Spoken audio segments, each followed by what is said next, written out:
Hello everyone. In today's tutorial I will show you how to deactivate your Threads account. Open the application.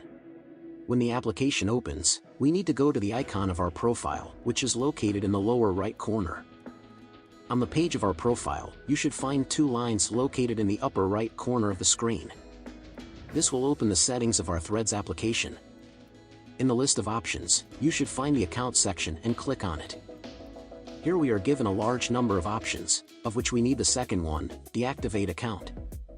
Here we get a notification that our account will be deactivated only temporarily until we log in again.